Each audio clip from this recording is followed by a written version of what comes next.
గౌరవనీయులు మీ అందరి ప్రియతమ నాయకులు హుజూరాబాద్ ఎమ్మెల్యే కౌశిక్ రెడ్డి గారు, మిత్రులు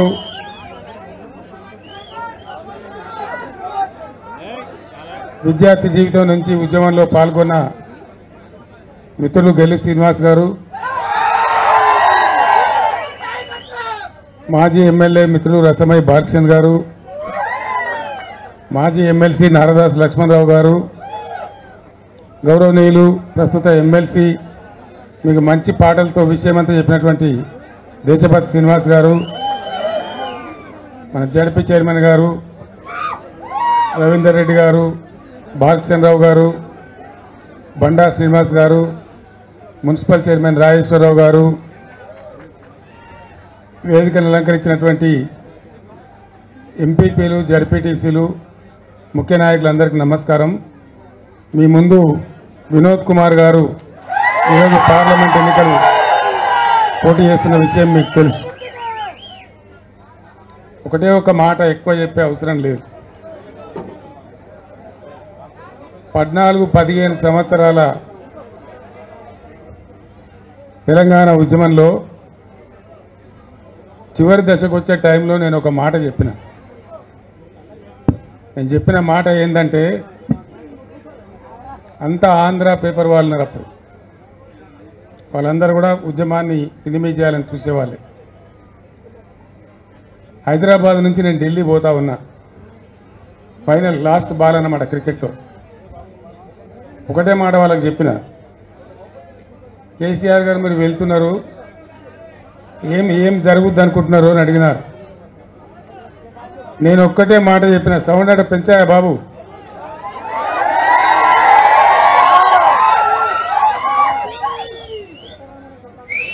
ఒకటే ఒక మాట నేను చెప్పిన ఆ రోజు. ఆంధ్రప్రదేశ్ రాష్ట్రం నుంచి ఇవాళ నేను ఢిల్లీకి వెళ్తున్నా, తెలంగాణ రాష్ట్రంలోనే మళ్ళా వచ్చి తిరిగి అడుగు పెడతా అని చెప్పిన. అంటే ఈ మాట చెప్పానంటే ఎంత ఆత్మవిశ్వాసం ఉండాలి, ఎంత ధైర్యం ఉండాలి, ఎంత నమ్మకం ఉండాలి. చిన్న విషయం కాదు. నేను ఒక్క మాట మాట్లాడితే నన్ను నాతో ఆడుకునేటువంటి ఆంధ్ర పేపర్ వాళ్లకు ఈ మాట చెప్పిన. నేను అన్న ప్రకారమే మీ అందరి ఆశీర్వచనం, మీ అందరి దీవెన, మీరందరు ఇచ్చిన బలం, తెలంగాణ ప్రజలు ఇచ్చినటువంటి బలం, దాంతో ఆ రోజు నేను విమానం ఎక్కి ఆంధ్రప్రదేశ్ రాష్ట్రం నుంచి పోయినా, మళ్ళా విమానం దిగినా అంటే తెలంగాణ రాష్ట్రంలోనే దిగినా. ఇక్కడ విషయం ఏంది, తెలంగాణ వచ్చింది, మీరందరూ కూడా దీవించినారు. 10 ఏళ్ల పాటు పరిపాలన చేసిన. తెలంగాణ రాకముందు చెట్టుకొగడు గుట్టకొగడు అయినటువంటి తెలంగాణ ప్రజలు 20 ఎకరాల భూమి ఉన్న ఆసాం కూడా హైదరాబాద్కు వచ్చి ఆటో రిక్షా నడిపినటువంటి మహబూబ్ నగర్, నల్లగొండ వగైరా ప్రాంతాల బిడ్డలు, ఫ్లోరైడ్తో నడుములు వంగిపోయినటువంటి లక్షలాది మంది ప్రజలు, మంచినీళ్ళు లేవు, కరెంటు లేదు, సాగునీళ్ళు రావు, చాలా గందరగోళమైన పరిస్థితి. చేనేత కార్మికులు మొత్తం ఎక్కడికక్కడ ఒక్కొక్క రోజు 7, 6, 11 మంది చచ్చిపోయే పరిస్థితి. చాలా దుర్భరమైన పరిస్థితి. కొత్త రాష్ట్రం ఎటుపోవాలి, ఏ దారి పట్టాలి, ఎక్కడ పని మొదలు పెట్టాలి, ఏది ముఖ్యం, అగమ్యం, కొత్త కొండలు ఈగలు వచ్చినట్టు. అటువంటి రాష్ట్రాన్ని ఒకటి ఒక పొదరిల్లు నిర్మించుకున్నట్టుగా బ్రహ్మాండంగా మనం చేసుకుంటూ వచ్చిన. మొట్టమొదలు ముసలి వాళ్ళ యొక్క, నిరుపేదల యొక్క, నోరు లేని ముసలి వాళ్ళ యొక్క బోస తీర్చాలని ఆసరా పెన్షన్ మొట్టమొదటి 200 దాన్ని 1000 రూపాయలు చేసుకున్నాం. ఆ పై టర్మ్లో మనం 2000 చేసుకున్నాం. వాళ్ళందరూ కూడా సెటిల్ అయిపోయారు. సంతోషంగా ఉండేది, బాగా ఉండేది. వ్యవసాయం స్థిరీకరించాలి, రైతు బాగుండాలి అంటే నీళ్లు రావాలి, చెరువులు బాగా కావాలి. కాకతీయ రాజులు కట్టినటువంటి చెరువులు బాగైతేనే నీళ్ళు వచ్చినా సరే ఆ చెరువులు నింపుకుంటూ పోతే భూగర్భ జలాలు ఉంటాయి, రైతు స్థిరపడతారని ఒక 5-6 కార్యక్రమాలు ఇస్తున్నాం. మొదటిది ప్రపంచంలోనే ఎక్కడ లేదు, మన దేశంలో మొదటికే లేదు. మన దేశంలో కూడా చాలా పెద్దవాళ్ళు మీరు రైతులమని చెప్పుకున్న వాళ్ళు, రైతు నాయకులమని చెప్పుకున్న వాళ్ళు, స్వయంగా రైతులమని చెప్పుకున్న వాళ్ళు, చరణ్ సింగ్ గారు కావచ్చు, దేవిలాల్ గారు కావచ్చు, మహారాష్ట్రలో వసంత్ దాదా పాటిల్ కావచ్చు, వాళ్ళంతా రైతులే. నిజానికి నేను కూడా రైతునే, ఎవరు పెట్టలే. అశోక్ గులాటి అని చెప్పి నాకు ఒక ఆగ్రో ఎకానమిస్ట్ మిత్రుడు ఉంటే ఆయన నేను అడిగిన, మాది కొత్త రాష్ట్రం జరిగింది, శిథిలమైపోయినాం, బాధపడ్డాం, సరే ఇప్పుడు విడిపోయినాం, రైతు బాగుండాలి, వ్యవసాయ స్థిరీకరణ జరగాలి, ఏం చేయాలి అని చెప్పిన వాళ్ళకి 2-3 ఇన్పుట్స్ చేయండి. దాంతోపాటు ప్రపంచవ్యాప్తంగా కూడా ప్రభుత్వాల యొక్క మద్దతు లేకుండా ఇలా వ్యవసాయం జరుగుతలేదు, వ్యవసాయంలో ఉన్న బాధలు అటువంటి. మంచి పంట చేయడానికి రాలవాన పడుతుంది, మంచి పంట 2 తల్లైతే పండుతుందంటే దగ్గర ఎండిపోతుంది, ఏదో రోగం వచ్చి ఎండిపోతుంది. అనేక రకాల బాధలు ఉంటాయి, వాటి నుంచి తట్టుకొని రైతు నిలబడాలి. అంటే ప్రభుత్వం యొక్క ధీమా, మా ప్రభుత్వం ఉంది, మమ్మల్ని చూస్తుంది, మమ్మల్ని కాపాడుతున్న ఒక ధీమా మీ రైతాంగంలో రావాలి. రావాలంటే ఏం చేయాలంటే నువ్వు ఎంత ఇస్తావో నాకు తెలియదు. అంతకుముందు మనం ఎరువు బస్తాలు ఇస్తామనుకున్నాం, రైతుకు 4, 5, 6, 10 యూరియా బస్తాలు ఇద్దామనుకున్నాం. ఆయన ఏమన్నారంటే వానకాలం తీసుకున్న 2 బస్తాలు మిగిలితే మళ్ళీ యాసంగిగా 2 బస్తాలు తెచ్చుకోడు ఆయన, నువ్వు ఎరువు బస్తాలు వేసేస్తే ఆ 2 బస్తాలు అమ్ముకుంటాడు, మళ్ళా రైతు బంధు పథకం బదనామవుతుంది. నువ్వు ఇయ్యదలుచుకున్నది ఏదైతే ఉందో నువ్వు 1000 ఇస్తావా, 2000 ఇస్తావా, ఎకరాన్ని తెచ్చిస్తావో నిర్ణయం చేసి డబ్బులు నేరుగా బ్యాంక్ ఖాతాలో వేయి, మధ్య దళారీ లేకుండా, రూపాయి లంచం లేకుండా నేరుగా రైతు ఖాతాలో వేయి. నువ్వు ఇచ్చిన డబ్బుకు ఆ రైతు యజమాని కావాలి. ఎందుకంటే ఆయన పురుగుల మందు పట్టింది, ఆయన ట్రాక్టర్ దున్నితే పైసలు అవసరం ఉంటాయి, ఆయన విత్తనాలు అవసరం ఉంటాయి, ఆయన నాటేయడానికి అవసరం ఉంటుంది. ఎవరు అవసరం పెట్టిందో తెలియదు కాబట్టి డబ్బులు ఇవ్వమని చెప్పిన. మొత్తం ప్రపంచంలో మన భారతదేశంలో మొట్టమొదటిసారిగా రైతు బంధు అనే పథకాన్ని పుట్టించి బ్రహ్మాండంగా మనం చేస్తున్నాం. ఎంత మంచిగా అంటే ధరణి చేసిన తర్వాత మధ్యలో దళారీ లేడు, ఇవన్నీ అడిగేది లేదు, ఏ ఆఫీస్ పోయేది లేదు, దరఖాస్తు లేదు, దఫ్తర్ లేదు, దండం పెట్టేది లేదు. అక్కడ నేను బ్యాంక్లో డబ్బులు వేస్తే వచ్చి మంచిగా మీ సెల్ ఫోన్ మోగుతుంటే బ్రహ్మాండంగా బంధు వస్తా ఉంది. చాలా బాగా జరిగింది. సరే ఈ తరంలో వచ్చిన తర్వాత ఇంకో 1000 రూపాయలు పెంచుతామని అనుకున్నాం, కానీ అది కింది తీసేస్తారు. నిమిషం పాటు పోకుండా ఇచ్చే కరెంటు 2, సాగునీళ్ళు పటిష్టం చేసి కాళేశ్వరం పూర్తయిన తర్వాత గోదావరి నీళ్లు తెచ్చి కాలువ 8, 9 నెలలు 10 నెలలు పారేటువంటి కాకతీయ కాలువ ఈ కండాలు చూసినారు. ఇక సార్ నీళ్ళ దాకా వచ్చినాయి. అక్కడక్కడ భయంకరంగా తుంగ మునిసిపోయింది చాలా దగ్గర. ఇక వద్దు అనే దాకా మా పొలాలు జాలు పడుతుంది అనే దాకా కూడా నీళ్లు వచ్చినాయి. నీళ్లు తెచ్చినాం, చెరువులు బాగు చేసినాం, కరెంట్ 24 గంటలు ఇచ్చినాం, రైతు బంధు ఇచ్చినాం. ఎవరైనా రైతు దురదృష్టం కొద్ది చనిపోతే 5 లక్షల రూపాయలు వారం తిరిగే లోపల వాళ్ళకి జమ అయ్యేటట్టు చేసినాం. ఆ కుటుంబం రోడ్డు మీద పడ్డదని. అట్లనే కొన్న వాళ్ళు పండించిన ధాన్యాన్ని చాలా తమాషా జరిగింది. రైస్ మిల్లర్ గోల్మాల్ తీస్తాం, అరుగు తీయడం, ఇది తీయడం, అది తీయడం, మోయిచర్ లేదనడం, 17% లేదనడం. మీటింగ్ పెట్టింది, క్యాబినెట్ మీటింగ్ పెట్టి ఇది ఎట్లా సాల్వ్ కావాలన్నాయంటే వాళ్ళు చెప్పారు ఎంత నష్టం అవుతుంది ప్రభుత్వానికి, ఇది కీలకమైన మాట అని చెప్పి. మొత్తం మనమే పొందాము, ఉంటే ఎంత నష్టం వస్తుంది అని అడిగాను. సార్ ఒక 750 నుంచి 850 కోట్ల నష్టం వస్తుందని చెప్పాను. నేను చెప్పిన ఫ్రీ కరెంట్ కోసం ఒక 12,000 కోట్లు ఖర్చు పెడతా ఉన్నాం, రైతు బంధు కింద ఒక 15,000 కోట్లు ఖర్చు పెడతా ఉన్నాం. ఇన్ని చేసిన వాళ్ళము ఈ 700,000 కోట్ల కోసం మళ్ళా రైతు నాగం పట్టద్దు, వాళ్ళని దళారుల పాలు చేయొద్దని జాగ్రత్తగా కోడి తన పిల్లలు కాపాడుకున్నట్టుగా ఈ రైతాంగం ఎక్కడ కూడా మరి నర్వస్ కావద్దని మనం చర్య తీసుకొని 7,500 కొనుగోలు కేంద్రాలు పెట్టి ఎక్కడెక్కడికి కొనుగోలు చేసినాం. ఆ కొన్న డబ్బులు కూడా మళ్ళా మధ్య దళారీ లేడు, సిటీలు లేవు, స్టేట్ లేదు, బీట్ లేదు, ఏం లేదు, నేరుగా బ్యాంకులో పుస్తకం చేశాం. దీంట్లో ఏమైంది ఫలితం ఎందుకు చెప్తున్నా, ఈ కథ అంతా మీకు తెలియదు కాదు. ఎందుకు చెప్తున్నా అంటే 54 లక్షలు 55 లక్షల టన్నులు ధాన్యం పండించే తెలంగాణ 3.5 కోట్ల టన్నుల ధాన్యం పండించే స్థాయికి వెళ్ళిపోయింది. పంజాబ్ కాదని స్థాయికి పోయినాం. రైతులలో ఒక ధీమా వచ్చింది. హైదరాబాద్ ఉన్న పాత రైతులు ఎప్పుడో పొలాలు ఇచ్చిపెట్టుకున్నారు కూడా వచ్చి గురపేక చదువుకొని మళ్ళా ఒకసారి మొదలుపెట్టింది. ఇది నాకంటే ఎక్కువ మీకు తెలుసు బాగా. అట్లా బ్రహ్మాండంగా మంచిగా పంటలు పండినాయి, రైతులు శాంతిగా ఉన్నారు. చాలా బాగా ఒక ధైర్యం వస్తూ ఉంది రైతులలో, ఒక విశ్వాసం. ఒక సందర్భంలో రైతులు ధాన్యం తడిచిపోవడం, అది మొలకెత్తడం. నేను చెప్పిన మొలకెచ్చి కూడా ఉన్నరాబాయి ఏం నచ్చవచ్చేది లేదు, అది బాయిల్ రైస్ మిల్కి ఇద్దాము, ఇంకేం బాధ లేదని చెప్పి తడిసిన ధాన్యం, రంగు వేసిన ధాన్యం, మొలకెత్తిన ధాన్యాన్ని కూడా కొనిపించిన. దాంట్లో ఒక ధీమా వచ్చింది. చాలా బాగా తెలంగాణ సమాజం పంట పండియడమే కాదు, ఒక ధీమా వచ్చి బాగా ముందుకు పోయినాం. సంక్షేమ రంగంలో కూడా అందరిని ఆదుకున్నాం. అదే పద్ధతిలో దళిత బంధు తెచ్చినాం. మీ అదృష్టం, మీ నియోజకవర్గం అదృష్టం. హుజరాబాద్ లో పైలట్ ప్రాజెక్టు పెట్టి బ్రహ్మాండంగా చేస్తున్నాం. తెలంగాణలో దళితులైనటువంటి ఆత్మ గౌరవంతో ఉన్నటువంటి దళితులు ఏ నియోజకవర్గంలో ఉన్నారంటే హుజరాబాద్ నియోజకవర్గంలో మాత్రమే ఉన్నారు. ఆ గౌరవం కౌశిక్ రెడ్డి గారికే పోతుంది. ఆయన అదృష్టవంతుడు. ఆ టైంలో తెచ్చుకున్నాం. ఇలా బిడ్డలు బాగా మంచిగా సంతోషంగా ఉన్నారు. 100కి ఎవడో ఒకరు చెడిపోవచ్చు, కానీ 99% కుటుంబాలు ఆత్మ గౌరవంతో వాళ్ళకి తోచిన పని చేసుకొని బ్రహ్మాండంగా తలెత్తుకొని ఇలా బతికేటువంటి పరిస్థితి వచ్చింది.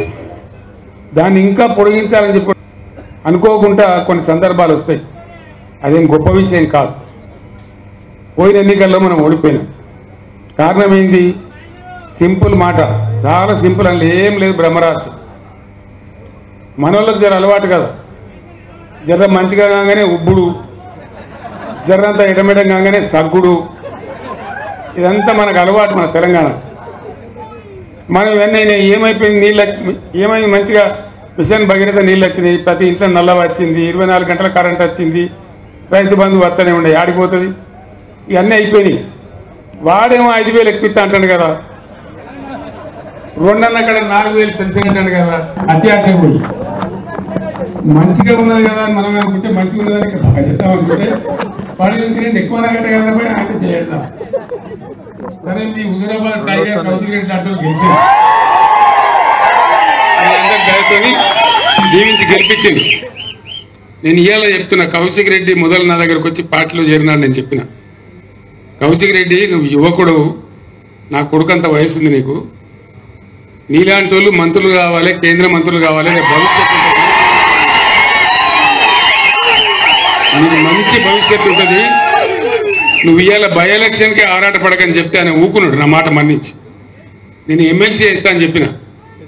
అప్పుడు సీన్ను పెట్టుకుని నువ్వు గెలిచి ఆయన బాగా కొట్లాడిండు. తెలంగాణ ఉద్యమంలో నాతో పాటు ఉండి అనేక సార్లు జైలుకు పోయిండు, కొట్లాడిండు. విద్యార్థి నాయకుడు, ఒక ఉద్యమ నాయకుడిని పెట్టుకుందామని తీసుకొని పెట్టినాం. సరే, దురదృష్టం అప్పుడు గెలవలే. నేను చెప్పిన ప్రకారమే కౌశిక్ రెడ్డి గారు నేను ఎమ్మెల్సీ చేసిన, గవర్నమెంట్ విప్ చేసిన, మళ్ళీ మీరు కౌశిక్ రెడ్డిని ఎమ్మెల్యేకి గెలిపించి నాకు ఇచ్చినారు. ఇవాళ మీ అందరికీ కూడా నేను ధన్యవాదాలు తెలియజేస్తా ఉన్నా. ఈ నియోజకవర్గానికి మీకు డోకా లేదు. ఇది టెంపరీ సెట్ బ్యాక్. రాజకీయాలలో ఉండే వాళ్ళకు ఒక నిబ్బరం, ఒక ఇది ఉండాలి. ఏంది, మేము గెలిస్తేనే లెక్క, లేకపోతే లేదు అని ఎప్పుడు అనుకోవద్దు. ప్రజల కోసం పనిచేయాలి, ప్రజల జీవితంలో ఉండాలనుకున్న వాళ్ళు గెలిచినా ఓడినా ప్రజల కోసం పనిచేస్తూనే ఉండాలి. That is politics. ఒకసారి ఓడుతాం, ఒకసారి గెలుస్తాం, అది పెద్ద సమస్య కాదు. నేను ఇవాళ చెప్తా ఉన్నా మీకు, తిరిగి వచ్చిన తర్వాత ఇంకా 5 రోజులు పోవాలి. నేను తెలంగాణ మళ్ళీ ఇప్పుడు మర్రబడ్డది, అయిపోయింది, తెలిసిపోయింది కదా. మొదటి దెబ్బనే పడే రైతు బంధు మన ముఖ్యమంత్రి పోయి నేను 9 తారీఖులో కూడా మొత్తం ఎత్తా అంటాడు. ఏది పంటలు కోసి పంటలు వచ్చి జోకుతుండ్రు, దిక్కు నాటేసేటప్పుడు ఇస్తాడా, ఎవడన్నా జోకేటప్పుడు ఇస్తాడా? అంటే ఎంతపాటి పరిపాలన. ఇంకొక మాట, ఇలా పేపర్ చదివితే నిజంగా నా కళ్ళలో నీళ్ళు వచ్చినాయి. జాతీయ స్థాయిలో, అంతర్జాతీయ స్థాయిలో చాలా కష్టపడి రాష్ట్రం యొక్క గౌరవాన్ని పెంచినాం. ఐటీ రంగంలో కానీ, పరిశ్రమల రంగంలో కానీ బ్రహ్మాండమైన పెట్టుబడులు వస్తూ ఉండే తెలంగాణ. నరేంద్ర మోడీ కూడా అసూయపడేంత పెట్టుబడులు వస్తూ ఉండే. ఇవాళ చదివితే ఓ 1000 కోట్లు పెట్టుబడి పెట్టే కంపెనీ మద్రాసుకి వెళ్ళిపోయింది, తమిళనాడు రాష్ట్రానికి వెళ్ళిపోయింది. ఇవాళ చూస్తే అల్యూమినియం అండ్ ప్లాస్టిక్ ఇండస్ట్రీకి కరెంటు కోతలు పెడుతున్నది ప్రభుత్వం. రోజుకు 5-6 సార్లు ట్రిప్ అవుతున్నది. వాళ్ళ మధ్యలో ప్రాసెస్లో పని ఆగిపోయి వాళ్ళు పెదవి విరుస్తున్నారు. ఇక తెలంగాణ లాభం లేదు, వెళ్ళిపోవాలనుకుంటున్నారు అని చెప్పి వార్త వచ్చింది. నాకు చాలా బాధ కలిగింది, చాలా దుఃఖం కలిగింది. 4-5 నెలల దుర్మార్గులు ఎంత పని చేసిరి, ఎంత మంచిగా ఉన్న తెలంగాణ ఎట్లా ఆగమైపోయాయి, ఇది ఎట్లా అని చెప్పి చాలా బాధపడ్డాం. ఈ బాధ నివారణ కావాలి. నేను మీ అందరినీ ప్రార్థించేది ఒకటే, 2001లో తెలంగాణ జెండా ఎత్తినాడు హుజురాబాద్ గడ్డ ఆనాడు పెద్ద నాయకులు లేకపోయినా బ్రహ్మాండంగా జడ్పీటీసీలు ఎంపీపీలు గెలిపించిన గడ్డ హుజురాబాద్ గడ్డ 2001లోనే. దాని ఫలితమే మనకు తెలంగాణ వచ్చింది, బ్రహ్మాండంగా ఉన్నాం. తెలంగాణ ఉద్యమం అయిపోలే, ఇంకా ఉన్నది. తెలంగాణ పునర్నిర్మాణ ప్రక్రియ కూడా ఇంకా ముందుకున్నది, మన బాధ్యత అయిపోలే. అందుకోసం దయచేసి నేను మీ అందరినీ కోరేది ఒకటే, ఒకటే మాట చెప్తా మీకు. నేను ఇంత జల్దీ 4-5 నెలల్లోనే ప్రజల నుంచి ఇంత వ్యతిరేకత కొనుక్కున్న ఈ ప్రభుత్వం కొసముట్టే ప్రభుత్వం కాదు. రెండవది, 100% నేను మీకు చెప్తా ఉన్నా, మీరు నా మాట మీద విశ్వాసం ఉంచండి. మళ్ళా బ్రహ్మాండంగా ఎప్పుడు అసెంబ్లీ ఎలక్షన్ వచ్చినా, మధ్యలో వచ్చినా కొసకొచ్చినా ఎప్పుడు వచ్చినా ఖచ్చితంగా మళ్ళా మన గవర్నమెంటే వస్తుంది. దాంట్లో ఎవరికి కూడా అనుమానం అవసరం లేదు, 100% వస్తుంది. మనం పనిచేసేది బాకీ ఉన్నది, ఇంకా చాలా మంచి జరగాల్సిన అవసరం ఉన్నది. 365 రోజులు నీళ్లు రావాల్సిన అవసరం ఉన్నది. నాకు 2 విషయాలు మీరు మామూలుగా చిన్న ముచ్చట, 9 ఏళ్ళు బ్రహ్మాండంగా వచ్చిన కరెంటు ఎందుకు వస్తలేదు? నడిచిన తోవే కదా. మీరు కొత్తగా గడపార్లు పడి తవ్వేది లేదు, బాయిలు తవ్వేది లేదు, పుడికలు తీసేది లేదు. నడిచినట్టు నడిపితే అయిపోయింది కదా, వస్తలేదు కదా, కోతాను కదా, కోతలు పడుతున్నాయి కదా. మంచినీళ్ళు ఎందుకు మాయమైన నాకు అర్థం కాదు. మిషన్ భగీరథ మళ్ళా బిందెలు బట్టి మోసుడేంది? ఇంతకన్నా దుర్మార్గం ఉంటుందా? దవాఖానాలు మంచిగా చేసినాం, ఫస్ట్ క్లాస్గా చేసినాం. కేసీఆర్ కిట్ అని వ్యాన్లు పెట్టి బండ్లు పెట్టి అమ్మాయిలను తీసుకెళ్లి ప్రసవం చేయించి మళ్ళీ పైసా ఖర్చు లేకుండా ఇంటికాడ దించినాం. వాళ్ళ చేతుల ఆడపిల్ల పుడితే 13,000 పెట్టి, మగపిల్లవాడు పుడితే 12,000 పెట్టి బ్రహ్మాండంగా ఓ కేసీఆర్ కిట్ ఇచ్చి వాళ్ళని ఆదుకున్నాం. ప్రైవేట్ దోపిడీ బంద్ అయిపోయి గవర్నమెంట్ దవాఖానాల ప్రసవాలు బాగా అయినాయి. మళ్ళీ ఇప్పుడు తారుమారు అయిపోయింది, కింది మీద అయిపోతా ఉంది. కేసీఆర్ కిట్ లేదు, న్యూట్రిషన్ కిట్ లేదు, ఆ కథ లేదు. 2 వార్తలు వచ్చినాయి ఇవాళ. వరంగల్ ఎంజీఎంలో దుర్భరమైన పరిస్థితుల్లో ఎయిర్ కండిషన్లు పనిచేస్తలేవు, కొత్తగా ఉంటే చిన్నపిల్లలు ఎండకు అల్లాడుతున్నారని ఆ తల్లులు గోసపడుతున్నారని చెప్పి పేపర్లో వార్త వచ్చింది. అట్లనే ఆదిలాబాద్ జిల్లా రిమ్స్లో కూడా చాలా దారుణంగా ఉన్నది, చచ్చిపోయిన పీనుగులు దుర్వాసన కొడుతున్నాయని చెప్పి మార్చిని చేయాలంటే డాక్టర్లు భయపడుతున్నారని వార్తలు వచ్చింది. ఇంత మాయలేమే, గింత తొందరలనే, గింత ట్రాక్ ఎట్లా తప్పుతుంది? ఏం కారణం అంటే ఇప్పుడు ఉన్న పరిపాలకులకు ఒక పద్ధతి, పాడు, ఒక వ్యవహారం చేసేటువంటి దక్షత, ప్రజల మీద ప్రేమ, ఎట్లన్నా చేసి రాష్ట్రాన్ని కాపాడాలనేటువంటి వ్యవహారం లేదు కాబట్టి ఈ దుర్మార్గాలను వస్తూ ఉన్నాయి. అంటే దాని అర్థమైంది, వీళ్ళ వల్ల కాదు, వాళ్ళు చెయ్యరు, చెడగొడతారు. మళ్ళీ బాగు చేయాల్సింది కూడా మన బాధ్యతనే ఉంటుంది.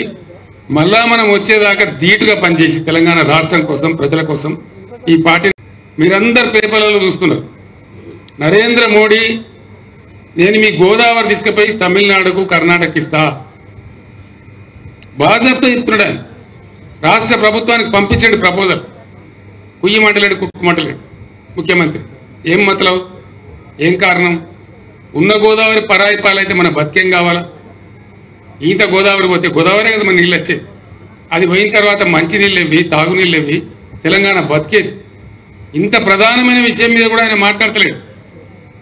అదే నేను ఉన్నప్పుడు మోడీ ప్రపోజల్ పెడితే ముందు నా లెక్క తేల్చు, నా తెలంగాణ వాటా తేల్చు, ఆ నీళ్ళడ పెట్టు, అప్పుడు మాత్రమే నేను దీని మీద మాట్లాడతా. కానీ అప్పటిదాకా నువ్వు మాట్లాడితే నువ్వు 1,00,000 మీటింగ్లు పిలిచినా నేను రాను, నువ్వేం పిక్కుటో పిక్కు అని చెప్పింది. అప్పుడేం కదలలే, ఆ ఫైలు ఆగిపోయింది. కానీ ఇప్పుడు ఇది ఒక నిరంతర ప్రభుత్వం ఉందనే ఉద్దేశంతో వాళ్ళు ఇష్టం వచ్చినట్టు ఆడుతున్నారు. పార్లమెంట్ ఎన్నికలలో మనోళ్ళే 14 మందో 12 మందో ఎంపీలు పార్లమెంట్లో ఉంటే ఇటువంటి ప్రతిపాదన వస్తే లేచి ఎగిరి దుంకి అందుకుంటారు గొంతు. నువ్వు ఎట్లా తీసుకుపోతావు బిడ్డ అంటారు. ప్రశ్నించేవాడు ఉంటాడు, తెలంగాణ వాయిస్ ఉంటుంది. ఇక్కడ లేదు, అక్కడనే ఉండాలి కదా మనం. అక్కడ లేక ఇక్కడ లేక ఆగమైపోతే ఎవరు కాపాడాలి మనం? అందుకోసం ఎట్టి పరిస్థితులలో బ్రహ్మాండంగా బీఆర్ఎస్ గెలవాలి పార్లమెంట్ ఎలక్షన్లో. వినోద్ కుమార్ గురించి నేను చెప్పాల్సిన అవసరం లేదు. ఆయన గతంలో కూడా ఎంపీగా పనిచేసాడు. నడవలసిన సంజయ్ అనే సన్నాసి ఏం చేసిండో మీకు తెలుసు. అలా తంబాకు నవ్వులు అన్నప్పుడు మాట్లాడు తప్ప దీని మీద వాడు అని తిట్టుడు తప్ప తిట్ల పురాణం తప్ప ఇంకోటి లేదు. మనకి ఎందుకు ఆ తిట్ల పురాణం ఎందుకు, ఆ పంచాంగం ఎందుకు, ఆ పంచాయతీ ఎందుకు? చదువుకున్నాడు, విద్యావంతుడు, అడ్వకేటు వినోద్ లాంటి వ్యక్తి గెలిస్తే మన హక్కుల కోసం కొట్లాడతారు, మన గోదావరిని కాపాడతారు, మన నిధుల కోసం కొట్లాడతారు. ఇలా నేను హుజూరాబాద్లో ప్రత్యేకంగా నేను రావాల్సిన అక్కడే ఉండేది. కౌశిక్ రెడ్డి తను ఎంత పొడుగున్నాడో అంత భారీగా వేద్దాం అనుకున్నాడు. నేను 50,000 మంత్రం చేస్తా రాత్రి కూడా, సాయంత్రం 5,000 మాకు కూడా ఉపరం ఎక్కున్నదని అడిగితే నేను ప్రోగ్రాం ఒప్పుకున్నా. కానీ ఆ బస్సు యాత్ర మీద ఒప్పుకున్న జనము ఆ కథ చూసి ఇద్దరు బదులుకొని అంటే నా మీద ఒక ప్లేట్ ఇచ్చి 48 గంటలు నిషేధం ఉన్నాడు.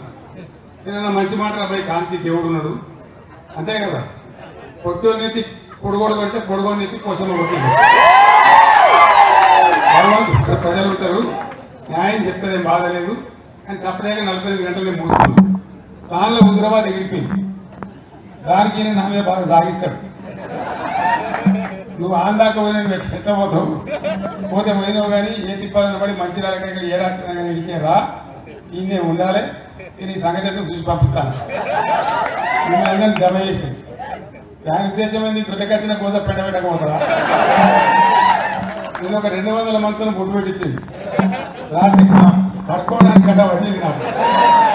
వాళ్ళ తప్పు కాదు కదా, పక్కలు మంగళారతి పట్టుకొని నూనె ఆ నూనె అంటే కుంకుమ పెడతారు అడగానంటే ఒకసారి పోదు. ఆ బాధ నేను పడే బాధ మీకు తెలియదు, కథలు ఉంటుంది. అదే అయింది. ఫోటోలు దిగాలన్నాడు, ఒక దమ్ము నూకుడు నొక్కితే నేను 3 మాట పడగొని నిలబడ్డాను అంతే కదా. అయితే నేను ఒక మాట చెప్తున్నా, ఆయన తప్పు లేదు. నేను మీకు ప్రామిస్ చేస్తా ఉన్నా, ఒక రోజు 24 గంటలు ఈయనే ఉండేటట్టు ఇక్కడనే ఉండేటట్టు నేను హుజూరాబాద్కి వస్తాను. 1000 కాదు 4,000 ఫోటోలు అంటే దిగుదాం. దయచేసి ఇప్పుడు మాత్రం నన్ను ఆపదు పంపించాలి. ఎందుకంటే జగిత్యాలలో పట్టుకుని తగ్గారు నన్ను. నువ్వు ఆడాడ సాడ దింట్లాడుతున్నావు కానీ మరి జగిత్యాల టైం రాకపోతే ఎట్లా అని వాళ్ళు పెద్ద మీటింగ్ సమయం ఉన్నారు కాబట్టి అది పోవాలి, నేను చేరాలి. అందుకోసం హుజూరాబాద్లో మీ అందరితో నేను ప్రార్థించేది ఒకటే, ఇలా హుజూరాబాద్ నియోజకవర్గం మొత్తం కరీంనగర్ పార్లమెంటులో 10.5% మెజార్టీ అంటే ఎక్కువ మెజార్టీతో అందరికన్నా ముందున్నది. మీరు పట్టుబడితే ఇంకొక 5-6% ఓట్లు ఈజీగా పెంచగలుగుతారు. మీరు ముఖ్య నాయకులే ఉన్నారు ఇక్కడ. నేను చెప్పిన మాటలు ప్రజల్లో చర్చ పెట్టి ఇంకొక 5-6% ఓట్లు పెంచండి.